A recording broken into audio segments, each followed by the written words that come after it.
كثيرة من المواهب الصاعدة تشق طريقها نحو النجومية وتتوفر على مقومات لذلك. في هذا الملف سنرصد لكم أبرز اللاعبين الشباب الذين قد يرغبون بتمثيل المغرب في الأيام المقبلة.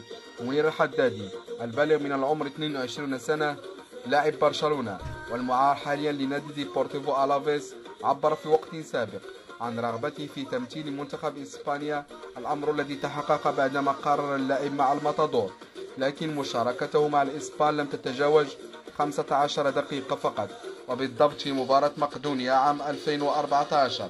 ومنذ ذلك الحين لم يلعب للماتادور بسبب تواجد نجوم عالميين في مركزه.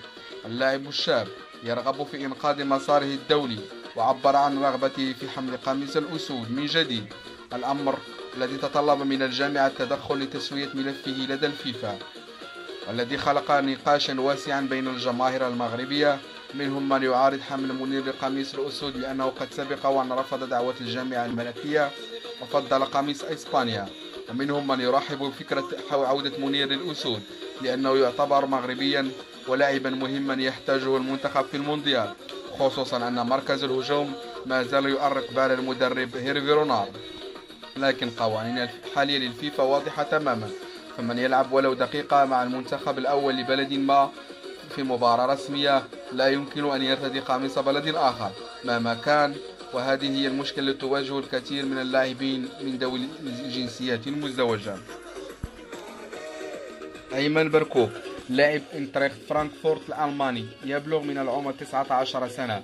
بالرغم من تصريحاته السابقة أنه سيمثل منتخب ألمانيا والمغرب كخيار ثاني، إلا أن بركوك لم يحسم بشكل رسمي في هوية المنتخب الذي سيحمل ألوانه في الاستحقاقات القارية، إلا أن تأهل الأسود للمونديال وغياب أي اهتمام جدي من المانشافت قد يدفع اللاعب الشاب للعب للمغرب، خصوصا أنه يمتلك كل المقومات التي ستجعله يتألق مع كتيبة هيرفي رونالد. عبد الحميد الصابري لاعب من أصول مغربية، يبلغ من العمر 21 سنة ويلعب حاليا لنادي هيدرسفيلد تاون الإنجليزي. بالرغم أنه كان يتمنى اللعب للمنتخب الألماني، إلا أنه في نفس الوقت يرغب في تمثيل المنتخب المغربي مستقبلا. وسبق للاعب الشاب اللعب في الدوري الألماني مع نادي نورنبورغ قبل الانتقال للدوري الإنجليزي الممتاز.